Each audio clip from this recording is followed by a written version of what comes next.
Thank you for inviting me to Poland. This is actually my first trip here, so I had the chance to take a look at Krakow yesterday. It was just amazing city. Too bad I don't have a lot of time to actually explore more. So I'll be back definitely next year. My name is Søren. I am the founder and CEO of Ucommerce, one of the e-commerce platforms for Umbraco, the first one and the biggest one these days, I'm happy to say. But I'm not here to talk about that. I'm actually here to talk about the things that we've learned building the software, because I've basically seen through my many years of doing software some common themes that tend to crop up as software matures and ages.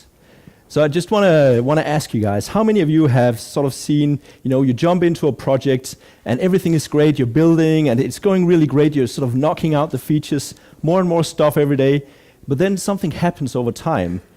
It's like you sort of slow down a little bit, it gets a little more cumbersome to get new features into the project. You need to worry more about, how you fit it into the existing software. How many have tried that on your own bodies, gradually slowing down over time as your projects mature? Only Niels. Oh, okay, that's better.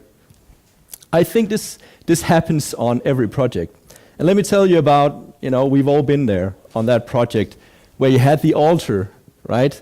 Whenever you needed to change something, you had to go and say a prayer at the altar to make sure that you didn't break anything, right, as you deployed your stuff.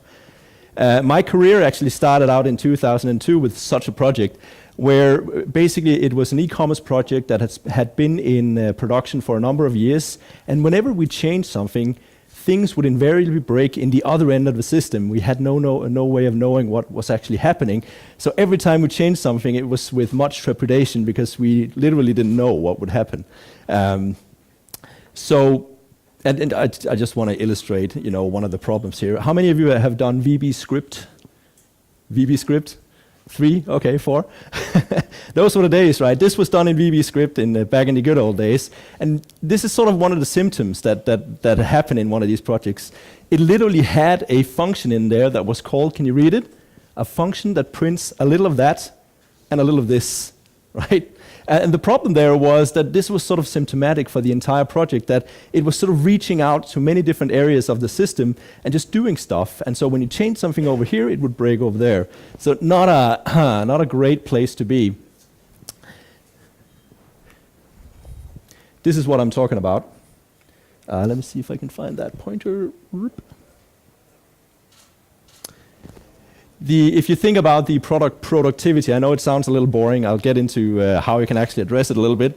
I think one of the problems here is that we tend to focus here on the beginning of the project life cycle. That we start here with the initial build, everything is great, and then it starts to slow down as we add more and more stuff, because we're super duper focused on the first build. But we don't really think so much about the fact that a project actually tends to live, many years to provide value, right? So I think Umbraco itself is a great example of a product that's been around for a long time and sort of gathers up some craft here and there. So if you're mindful of how you actually build your code, you can actually, change it up. So let's see what we can do. So I just wanted to say this is not a talk about tools, bits and bobs that you can go home and play with. This is about more about the universal techniques that always work regardless of whether you're actually doing JavaScript or HTML or C# or whatever language you actually use. These are universal techniques for building awesome code, basically. So you can take it from, right, if you move from .NET or something else, you can use it again and again. So that's the goal here. I want to try and focus in on a quote I got very early on in my career that I found very unintuitive, right? If you want to go fast, you have to go slow. And I was sort of, how does that make any sense at all, right? You have to go fast, right? It's right there, right? But I really think what Uncle Bob, Robert C. Martin there meant with that was this, right? We're talking about the first, typically when we focus on how fast we are, we're looking at that initial build like we just discussed, and we never really think too much about when we need to cross the red line into maintenance mode of a project, right? So the problem is we tend to probably make some decisions here that are a little short-sighted. And so what I take from the if you want to go fast, you have to go slow quote there, is that we have to make some initial investments at the beginning of the project to actually make sure that this line doesn't decrease over time. Because what happens is, when we get out to year 4, it's so cumbersome to actually add new capabilities to the project that we go and re-platform, right? We just throw everything out, start over again, because that's easier. But think about that cost, right? Whenever we re-platform and build a new solution from scratch, we're not really adding new value. To get to the point that we may have spent 4 years to get to, we need to get to that and then add value to actually, move the project forward. Does that make sense? So in essence, if you think about Umbraco, right? If they were to rewrite the entire thing, they would have to spend, 9 years to get to where they are right now to start to add value if they were to rewrite the entire thing. Does that make sense? Right? So we want to try and avoid that, basically. And that's what I'm here to talk about. How many of you like spaghetti? None of you? Nobody likes spaghetti? One person? Okay. I'm a big fan.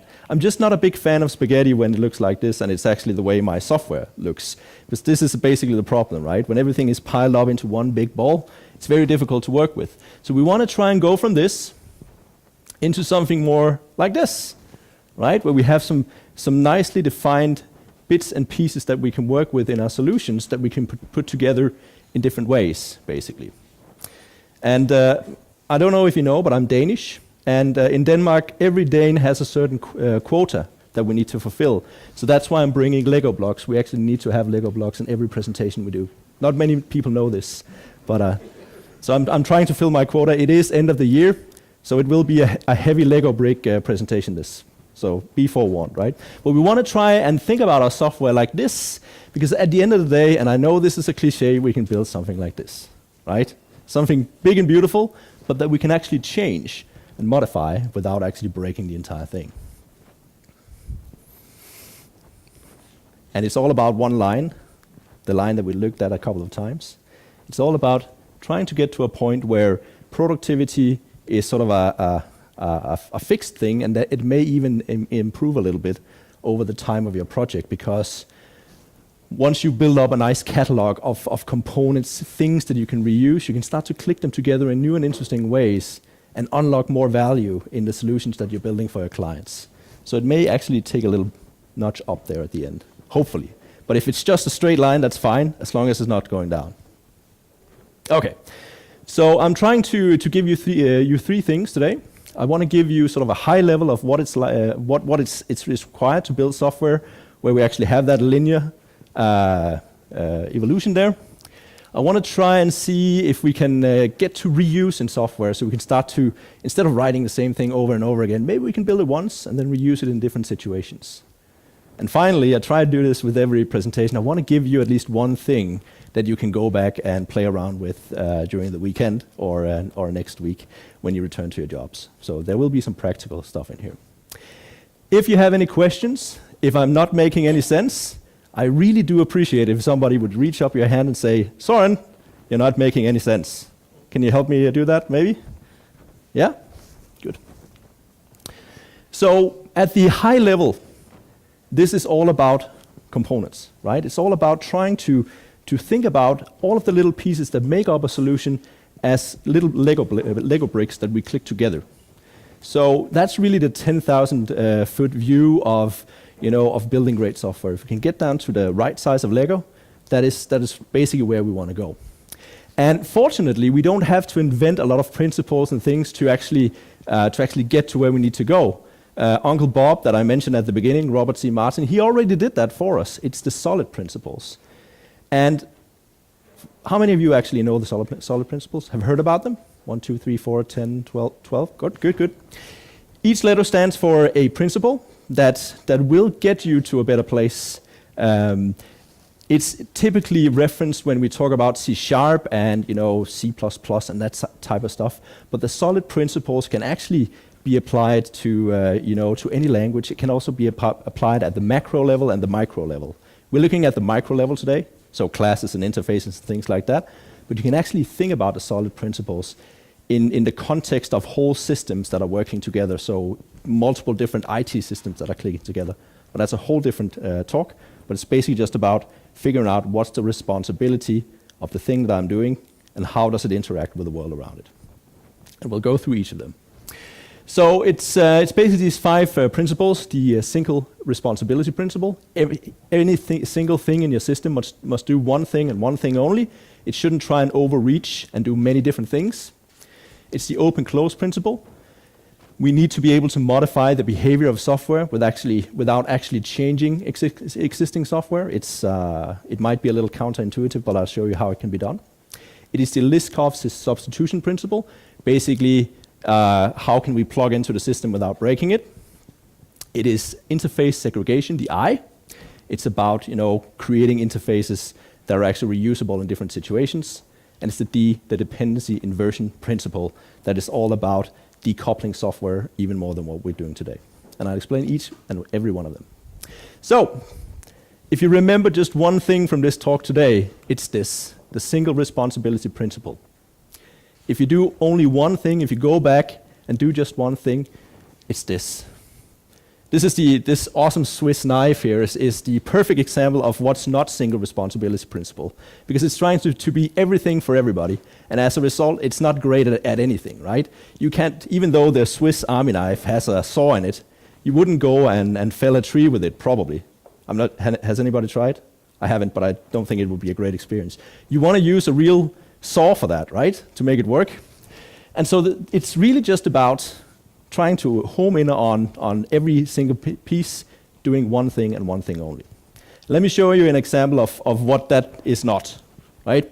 I've done some, I don't code every day anymore. So when I do get to code, I want to go all in and create something super awesome. So that's what I did on this slide here. Well, maybe not. But I just wanted to show you sort of a really, really obvious example of not single responsibility principle, right? We have a class. It's even called NoSRP, so it's pretty obvious. But you'll notice here that it's doing 2 different things. It's saving user data here, which is probably something we want, right? But it's also doing, it's sending an email out. And while those 2 things are probably, related, you could probably imagine, right? If you invite a person into a system, you would need to save that data and you would need to email them, right? That kind of makes sense. So from a functional perspective, it is connected. But from a system architectural perspective, they don't have anything to do with each other, right? What if you wanted to not send an email, but send a text? Or what if you wanted to send a text and an email, right? Those 2, you would actually have to replace both the thing that saves data and the things that notifies data. So we want to split it up. Does that make sense? It has, you can always think of this as what can I do to be lazy? Right? And so you really want to create lazy classes that only do one thing. So I try to do that with the next one here, which is a little more. I try to do something that would make sense for everybody. So a notification system, we'll see that throughout the entire presentation here. The idea is basically what does it take to notify a user, and how can we split it up? So what I wanted to, so if you think about it, when we want to notify a person, we need to figure out the type of notification. We need to figure out the medium of notification. Do we want to notify in a web browser? Do we want to send a text message? Do we want to send, there are different ways of notification. And finally, we want to figure out how we can, how can we actually build the notification? So I came up with these three concepts. The notification system itself. When not observing single responsibility principle, typically what would happen is we would lump everything into this one class and it would do everything, which is great, but just not from a future perspective. So the notification system is really just a thing that ties together other classes. It basically asks its buddies to help it out, to fulfill its responsibility. It doesn't know how to build a notification. It doesn't know how to send a notification, but it knows somebody who does. That's basically what a single responsibility principle is all about.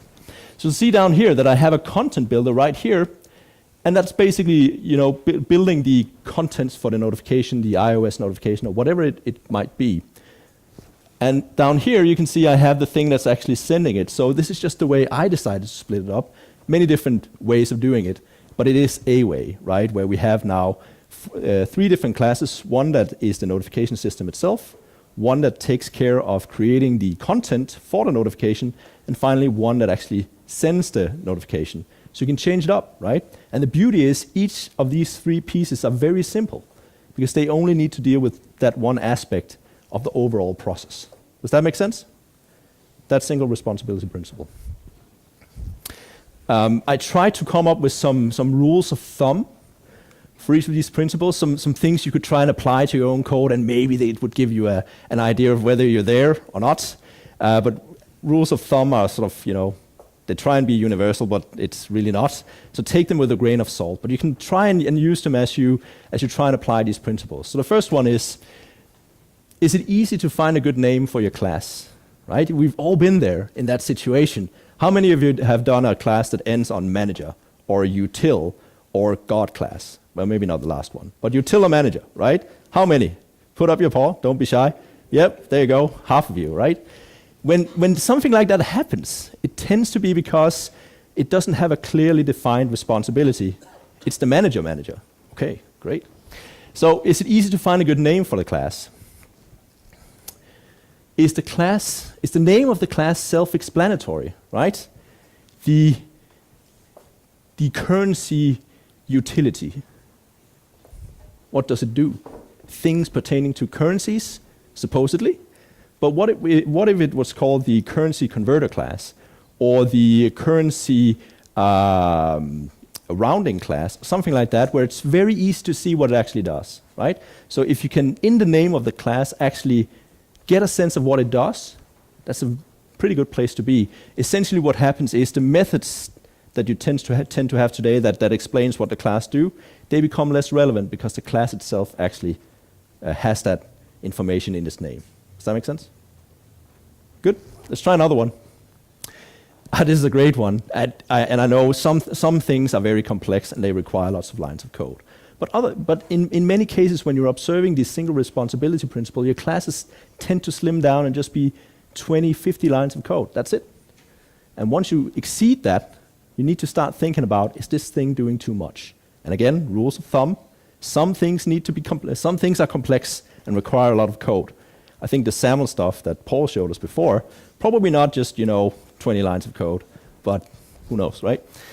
Yeah, it doesn't do just one simple thing, but pretty obvious. But again, it's a good litmus test. And I think the best one here, my two favorite ones is, does your class have some bodies it can ask for help? And is it asking those bodies for help? Right? Is it reaching out to try and solve its problem, or is it doing everything itself? Very few classes that observe single responsibility principle are able to complete their task on their own. They need the help of others. So does it actually speak to other classes to get where it needs to go? Does that make sense? And my favorite, because we tend to not do it too much, is documentation. Can you actually explain what the class is doing just with the piece of documentation you can put on the class itself? If you can do that, you're probably in a pretty good place. Does that make sense? Any questions? Excellent. I must be awesome at this. Good. The next one is the OpenClosed Principle, and we're using the metaphor of you wouldn't want to do surgery to put on a jacket. So basically what you should take from that is, to do a simple thing, we don't really want to do a very complicated thing, right? So that's why that contrast is there. So OpenClosed is really about, can we actually change the behavior of the system without changing the system itself? So if we take the notification system from before, can we actually make it notify via SMS or text instead of email without actually changing the notification system itself? I think in many cases you would actually have to go in and actually change the code itself to make it happen. But the problem is, once you do that, I know you're all awesome, but if I do that, I tend to break the code all over the place because I think I'm so smart. So I do some things and I figured, what could possibly go wrong, right? And invariably, things go wrong. So if we can avoid changing code, that's great. So let's take the notification system from before, right? It has a pretty obvious problem right there, right? New HTML content builder. And I wanted to use Umbraco, god damn it, right? Because that makes sense, because that's what Umbraco does. But I can't, because I have a fixed dependency to my HTML content builder, so I have to do open heart surgery on this class here to make it work, right? So how can we avoid it? Easy, once you know how. Oh, and I also want to notify in a different way, right? So maybe a text message instead. This is my modified version. Can you spot the difference? I don't have any prizes, unfortunately, to hand out. Can you see what's different? Any ideas?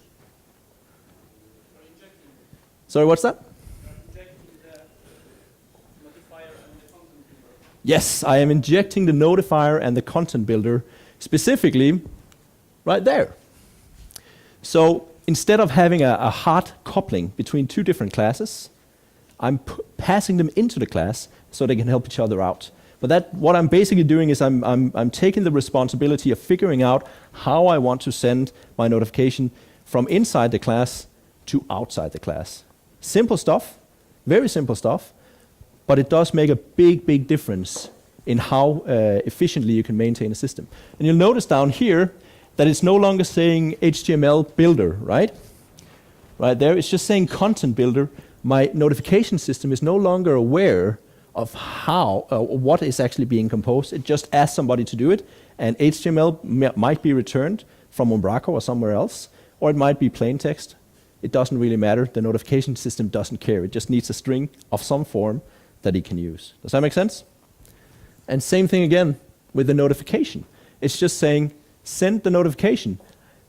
As a notification system, I care about that it gets sent, not how it gets sent, right? So the key here is to take the dependencies, move them outside of the class, pass them in, because then you're in control of how it's put together. And if you're thinking about testing scenarios, right, this becomes really interesting. And this is really where my own journey started with this stuff. I wanted to be able to test my code, but I couldn't, because if I'm sending via SMTP, I needed an SMTP server to be present for me to actually test my code. Here, I can actually just send in a dummy notifier that just, spits it out in the console or something like that. Does that make sense? Good.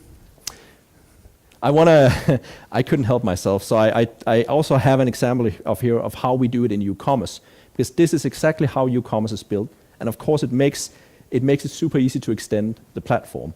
But we've taken it one step further and added configuration on top of this.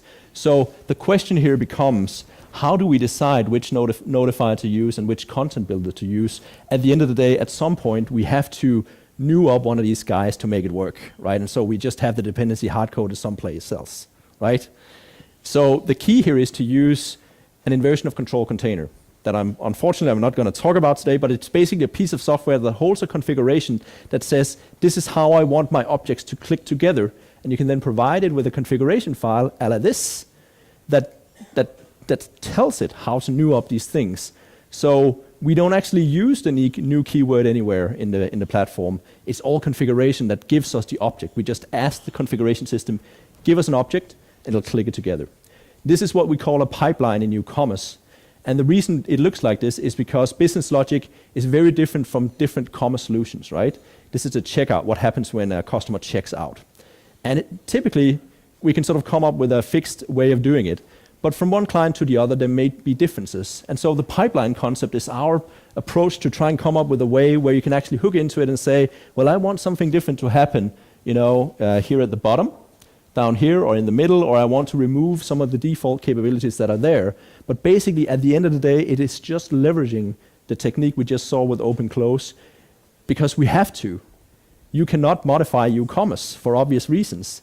You can modify Umbraco if you wanted to, but again, I would say you cannot, because if you modify Umbraco for your own installation, you're stuck with a custom version of Umbraco, and nobody really wants that. So both Umbraco and ourselves, we have to use the OpenClosed principle to enable you guys to change the behavior of the system without changing the system itself.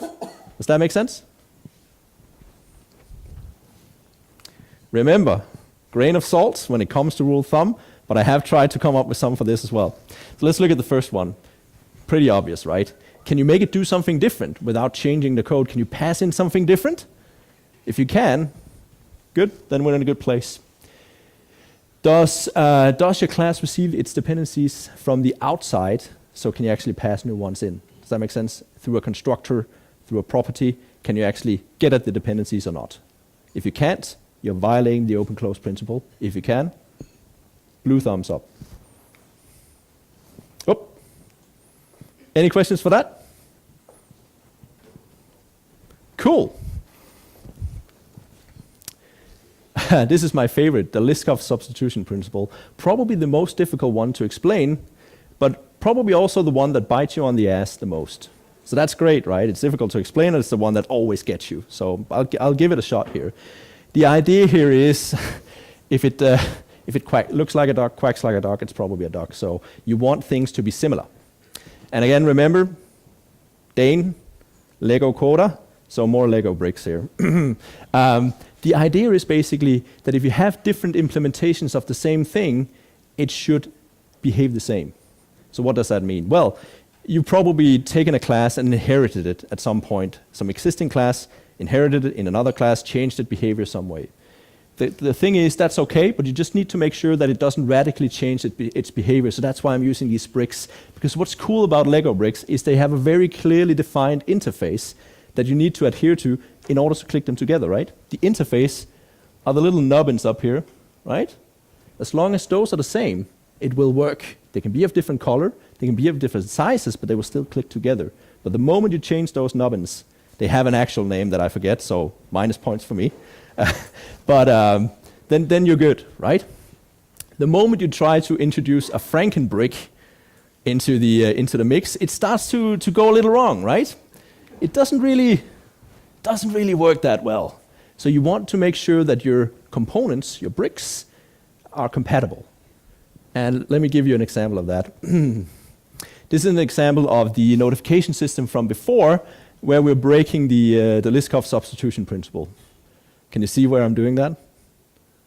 I almost can't myself, but the thing here is, remember, if we want to change the behavior, we want to make sure we're not breaking anything. We've externalized the dependencies. Can you see where it goes?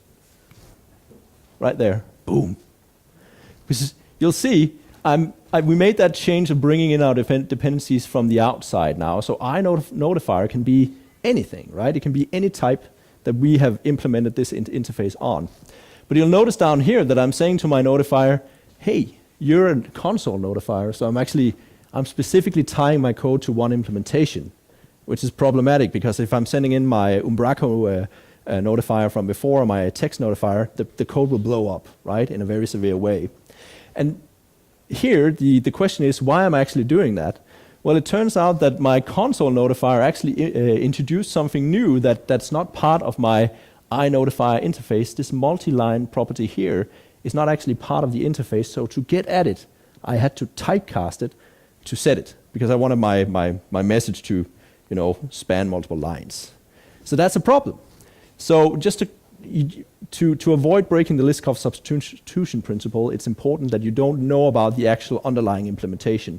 You don't know that it's a console notifier, email notifier, whatever. That's the key. Another example from the world of this is from the university world, I guess.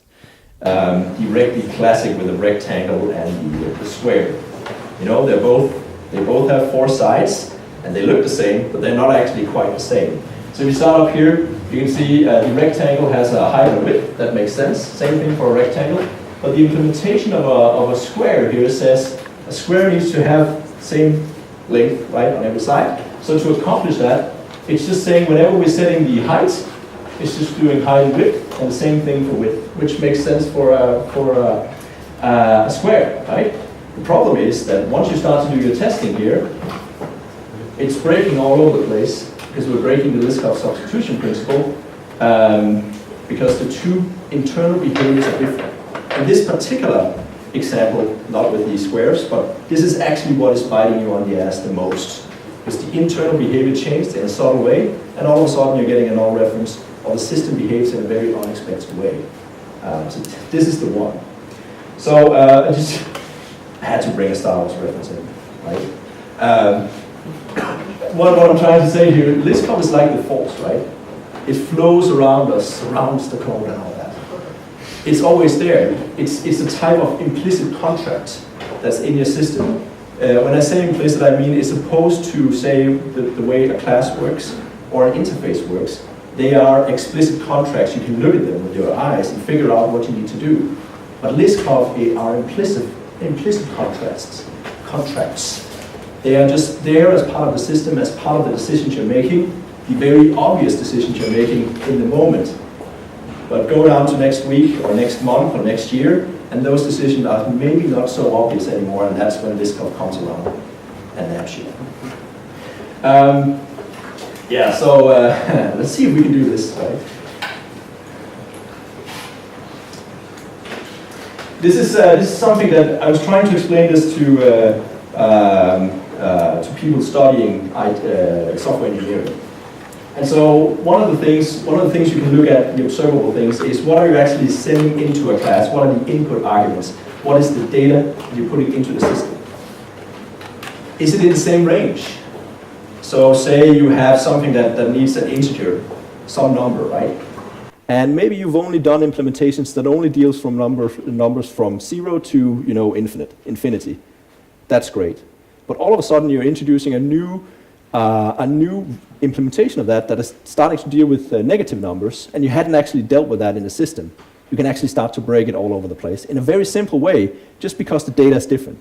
That's that implicit contract that we expect positive numbers, and all of a sudden there are negative numbers in the mix. Does that make sense? You've seen this, right? You passed in data that you didn't expect, and things blew up, right? Another one, whoops. This is just the opposite. Are you returning values within the same approximate ranges? Negative numbers, positive numbers, classes, are they always filled out with data? It's difficult, but that's how we spot it. And finally, this is my favorite.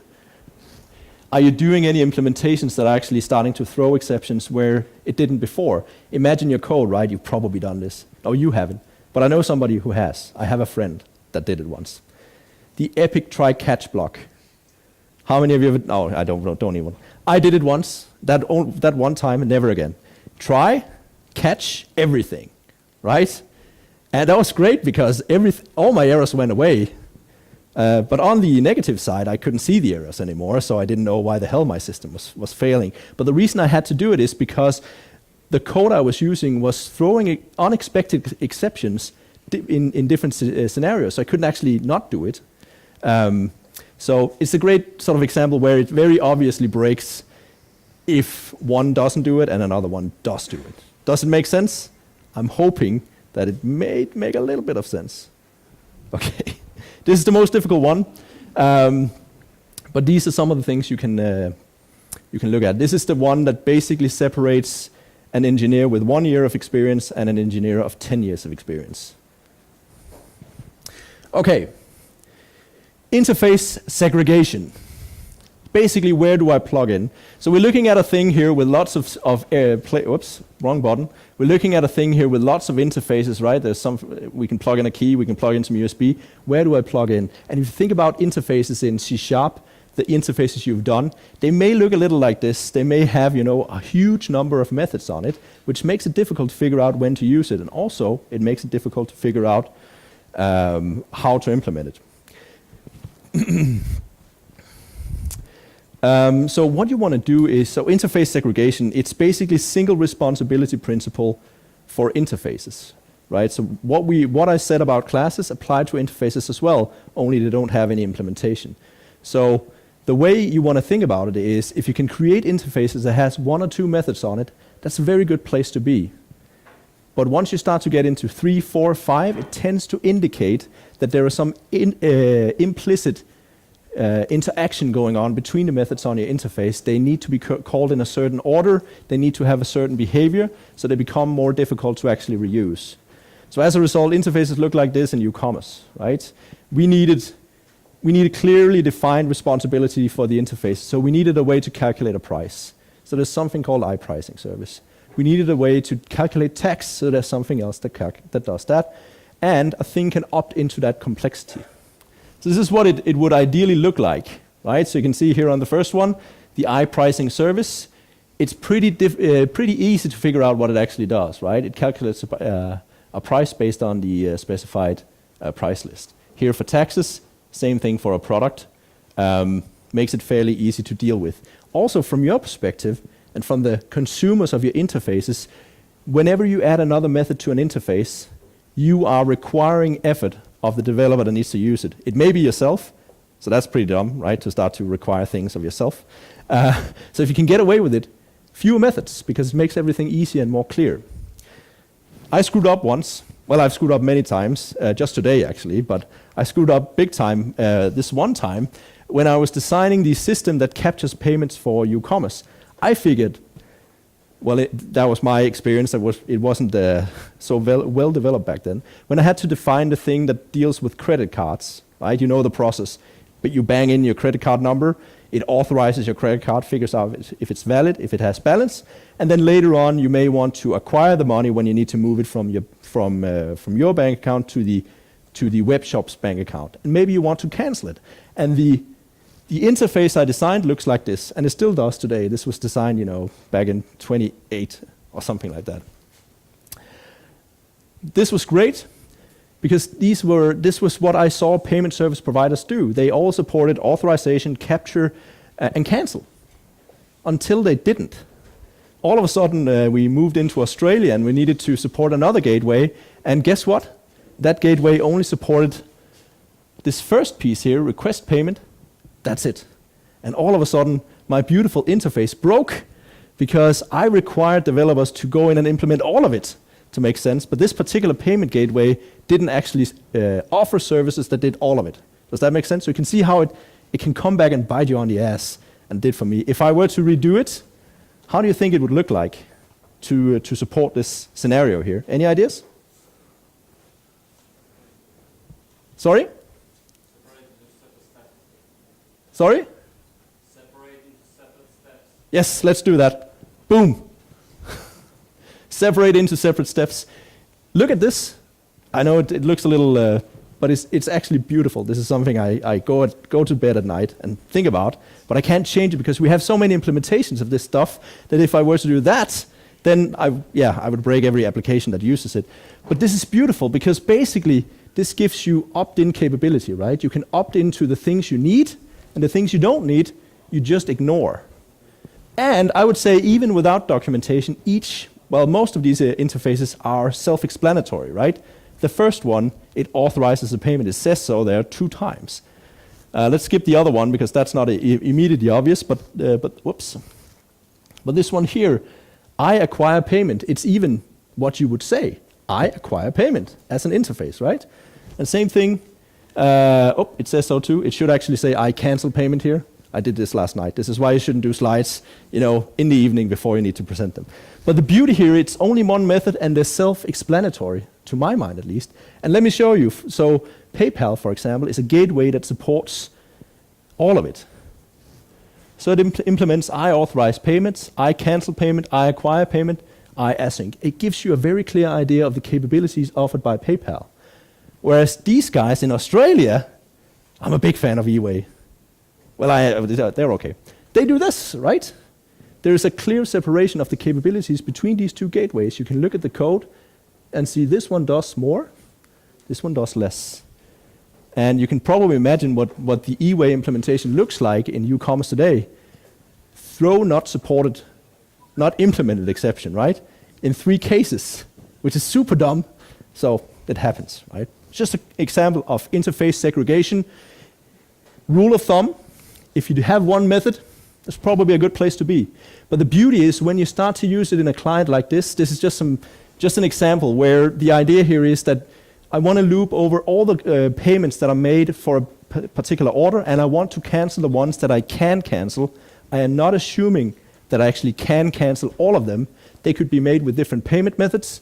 They could be paid in cash. They could be all sorts of things. But you'll see here that I'm looping over my payments. Wrong button again. There are 3 buttons on this thing, and I've clicked the wrong one at least 10 times now. Damn it. Okay, there it is.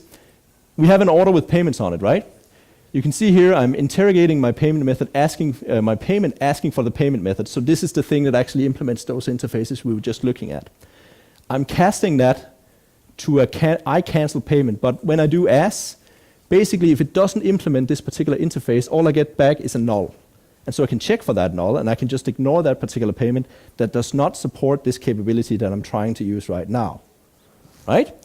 So If my payment method is not null, if I in fact do have a payment method that support this capability, I can then go and cancel the payment. So all of the payment options available do not need to support exactly the same feature set, which I would say is probably the most common scenario, right?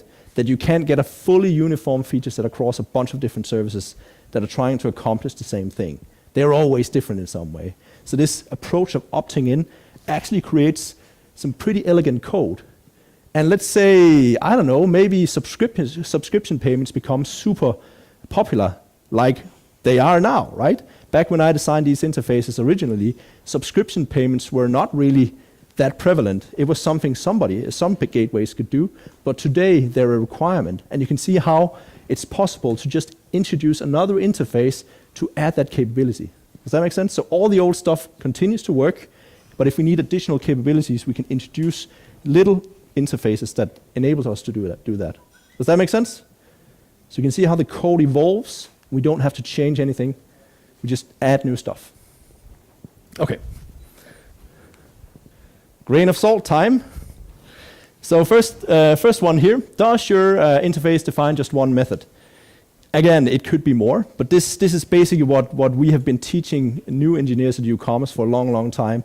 If you have more than one method on your interface, you at least need to be able to make the argument why. So you think about it, right? Is the interface reusable in other scenarios? So like a class, when it observes single responsibility principle, it becomes reusable in other situations. Like our notification system before, the iNotify thing is really just a thing that sends an email, right? And you can probably see how that could be reusable in different areas of the application. It doesn't have to be just a notification system. It could be many different places, right? So can you actually reuse the interface in different... This is difficult, but if you can, it's beautiful, I tell you. We have an interface in there called iNamed. It's just iNamed, because in a lot of situations, you need a thing to identify itself in a human-readable way. So the interface iNamed gives us that across everything. It doesn't matter if it's a payment or an order or a customer or whatever. We can ask it, what is your name, in a unified manner. And finally, opt into the complexity they need, right? Do they need to implement more stuff than they actually require in a given situation? And as the same thing as before, can you explain what the interface is for using just documentation on the interface itself? If you can, you're probably in a pretty good place. Okay, any questions for that? Nope, good. Dependency inversion. How am I doing on time? I feel like I'm... How many hours do you have? Okay, thank you. Dependency inversion. Think about like here, right? Like a socket, right? Do we want to solder the wire into the socket, or do we want to be able to unplug a thing? I think unplugging things is probably pretty cool, right? That's a nifty feature. If we can translate that to code, that would be a good place to be, right? So what it is basically don't code against the actual implementation of a thing, code against an interface. That is how simple it is. You shouldn't actually reference, like I did before, the console notifier or any concrete class. It should all be interfaces all the time. And if it's not, you're breaking the dependency inversion principle, right? Always interfaces, never classes. So let's take our example from before. No, that's not our example before. This is actually just an example of what it should look like. So we looked at that pipeline system from before, right? You saw that XML file that was configuring all the components, what needed to happen. This is looking inside of one of those components, what it actually does. This is look at that name. Can you tell what this does from the name? Calculate order line tags. It's pretty obvious to me, but I've been looking at this for maybe 9 years now, so I have an advantage there. But I would say, you can see, based on the documentation here, single responsibility principle, it does actually say exactly what it does, right? So we can figure out what the class does. We can see it in the name, that it has a very specific name. It's not trying to do a ton of different things. And you can see here, it's asking bodies to help it out. It doesn't know how to load products from the database. it doesn't know how to calculate taxes itself. It actually asks somebody. So that's single responsibility principle. But what we're actually looking at here is the fact that we are tied to an interface here, not a class. Same thing over here, just an interface. What that means is that we can plug out the plug and plug in a new one into the same socket. So we can change the implementation. And let me tell you why that's important. iTax service here. Taxes in the world suck, right? I think we can agree on that. But not only do they suck in very different ways in different countries, right? So you can't just have one tax implementation for every country.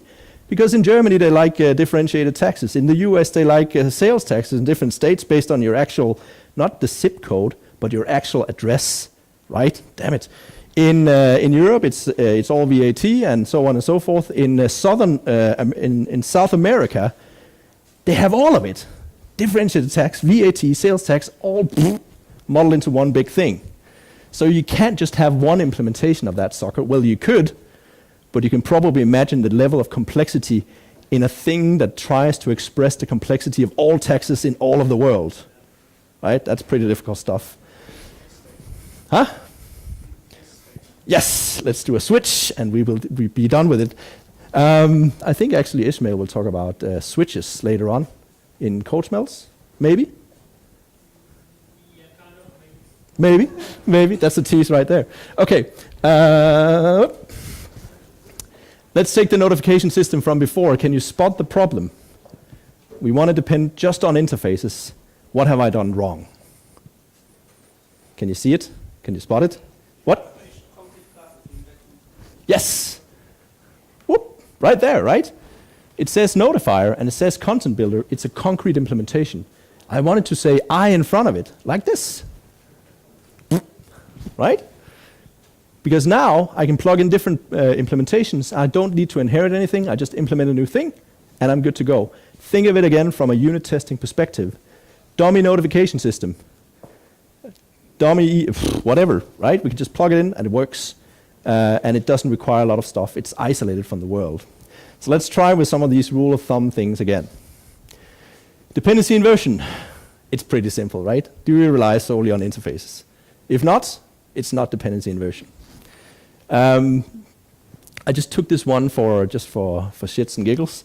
I'm using the new keyword only in a central place. And the reason I did that is because if you're using the new keyword in lots of different places in your code, which you will be, that can be a smell, because when you're newing things up, you're definitely not using interfaces, right? Because that's not possible. You will still want to use the new interfaces on some types of classes, like things that carry around data and configuration, but for bigger things that perform actions, not so much. Does that make sense? Good. So, how do we actually implement it? And I have this little example, that's great. But what does it look like in Umbraco? It looks like this, doing MVC. The beauty of MVC, and actually we could do a little more, but we wouldn't be able to show you that. But MVC does have the ability here to resolve dependencies in the constructor. So instead of newing up things and using APIs directly in your code, you can just ask for it in there if you've set up a dependency injection container bridge. These exist for almost all of the popular dependency injection containers. So you can just set it up, and you can even get the controller itself resolved. So it doesn't have to be a live controller. It could be one that only works in your own test environment, so you can try it out more easily. So you can test the entire server-side of things. You can see down here how it's actually using it's not actually relying on the implementation, it's just relying on whatever got passed in. The beauty of that is the API here. This is actually the entire transactional API of Ucommerce that is being called right there. And so using this model, you can actually adhere to our API, but you can provide your own implementation of it. So how do we actually get a product? How do you calculate taxes? You can override that completely. Or for Umbraco, it would be when you call get content or something like that, you can actually override that and have completely different behavior. Does that make sense? Yeah? Maybe? Good.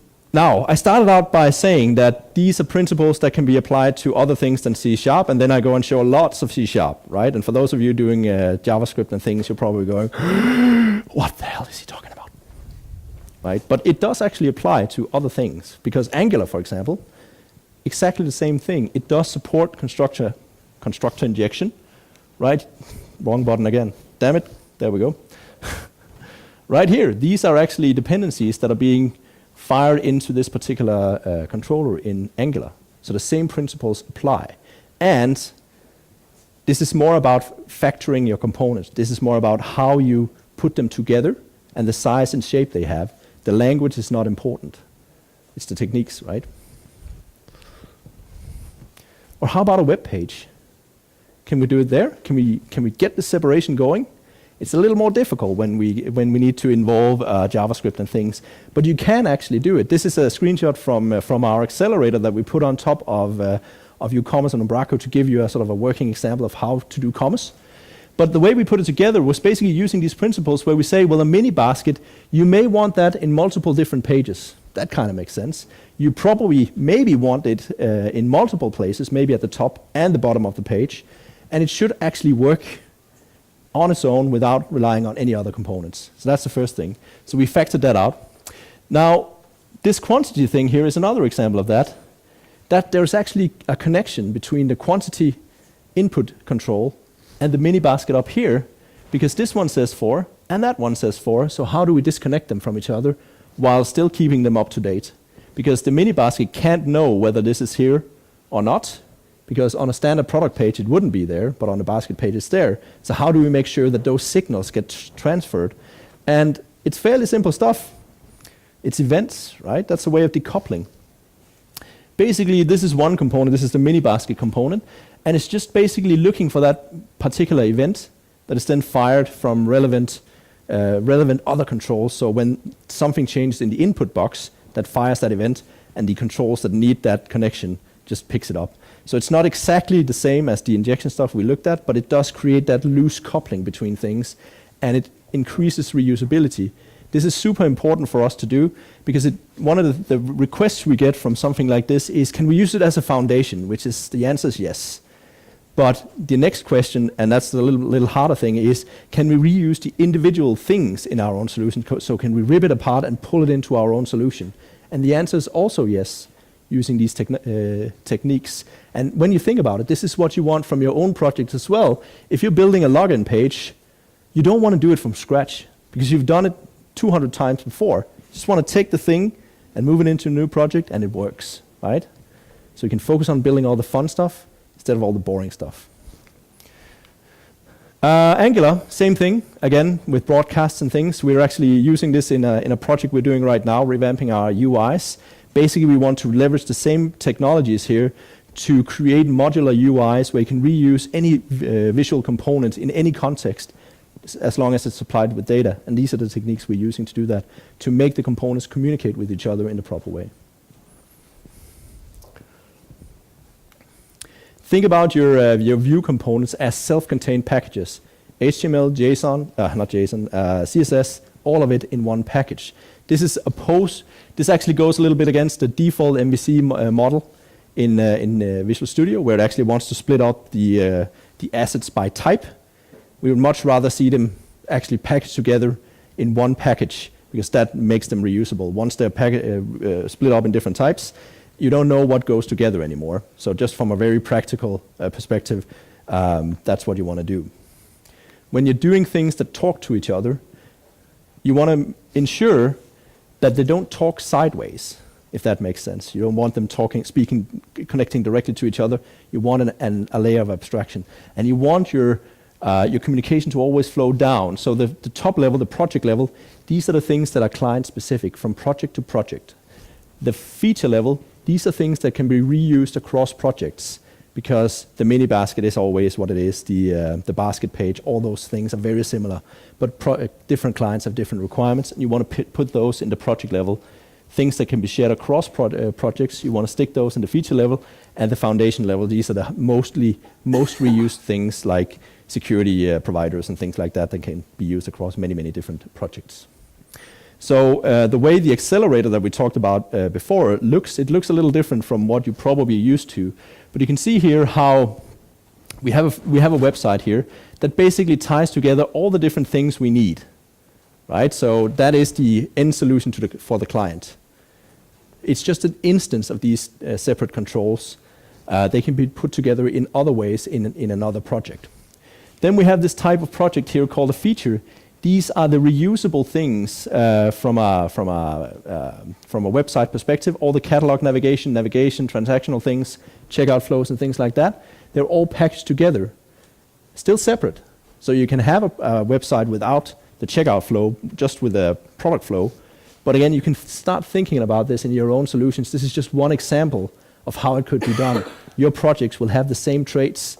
The naming will be different, but if you think about it in these ways, you can actually start moving things around much more. And you can see example of the foundation stuff. Installer, probably the same for every project, right? It needs to go into Umbraco, so there's not so much we can do there.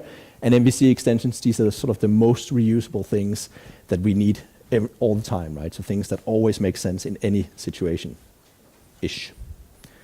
Does that make sense? All right, now, summary. Shit, there's no summary, let's go. There we go. It's all about managing change, right? Think about the graph I showed you. It's important that we think about not just the initial implementation, but all the years that follow, because that's where it becomes increasingly expensive to maintain software. And if we want to break this cycle of continually replatforming and building the boring stuff over and over again, we have to think about it in the initial phase, because that's where we're making the decision of managing our dependencies outside of our classes. That's where we're making the decision of scoping our components so they are simple and reusable. It's very difficult to go back and redo that later on. That is basically replatforming. I've been there. Very difficult. Takes a long time. So if we think about it up front and make all the little decisions every day, taking these things into account, you will actually have nicer projects that will live longer. You can actually deliver more value across multiple different clients. One component for each responsibility. If you just remember one thing, it's single responsibility principle and this.